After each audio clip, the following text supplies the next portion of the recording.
Hi, my name is Rachel. I served a sentence in HMP Eastwood Park from 2015 to 2017. I had been in a relationship for 8 years. For the first 2 years he was lovely. We got on well and we were a family. Things started to change. He got violent and it got worse as the next 6 years went by.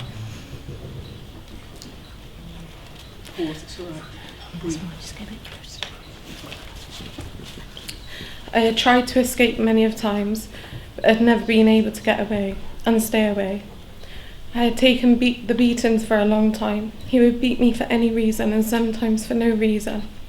And he often did this in front of my child. What I worked out was that if I did as I was told, the beatings happened less often. And all I wanted was my daughter not to see him do that to me. He was different to me. He had different values. I valued our home. I had a good job as a manager in a restaurant. He didn't work and he started dealing drugs. I hated it. I was worried he'd get caught. It was a lifestyle I never imagined I'd end up in. Eventually I got pulled into it, and before I knew it, my nightmare came true. I got arrested and ended up on a conspiracy to supply Class A drugs charge. At court, my solicitor told me I would be remanded and I would go to prison. I was about to lose everything that I'd worked really hard for. I got sentenced to 4 years in custody.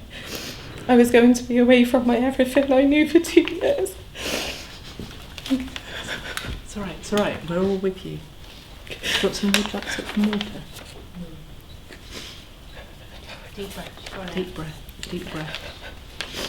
Take as long as you want. I'm not going to lie. I was scared. I was terrified. My daughter had to go and live with my parents. I know that I'm very lucky to have had them. My relationship ended soon after I went to prison. After going into Eastwood Park, I met Jo from the Nelson Trust Women's Centre and built a relationship with her. She would come in and see me every week, and I felt like I had someone to talk to and share my experiences with and share my concerns. This was hard after all the violence. I never thought I could trust anyone again.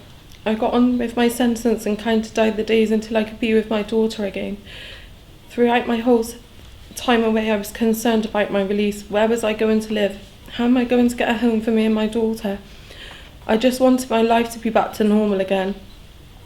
Jo knew how much this bothered me, and although she couldn't guarantee I was going to get something, she always reassured me that they'd help me when the time came. She told me about the project they ran called the Reunite Gloucestershire. It was supporting women being released from prison to be able to find accommodation with their children. It was just what I needed. I remember the day that Jo came to me and said there was going to be a property available. The diocese in Gloucester had offered them a house to use for Reunite.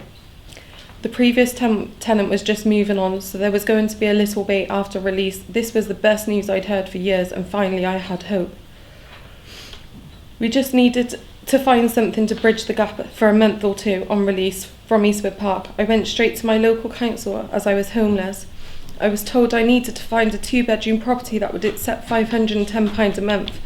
This was impossible. There was no properties in the price range and I didn't have a deposit or any references.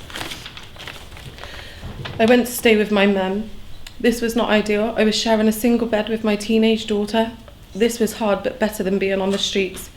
Within a month or so, I got a phone call from Jo to say the diocese house would be ready and would you like to go and see it? This was amazing for me. I cried. I loved it. I finally had somewhere to call home. It was much more than just somewhere to live. It meant I could rebuild the relationship with my daughter again and finally be a mum. After 6 weeks of living in the property, I had a phone call from the council asking how I'm doing. I could have been on the streets all that time, and that was the first time anyone was checking up on me. Well, if it wasn't for the Women's Centre, who knows what could have happened.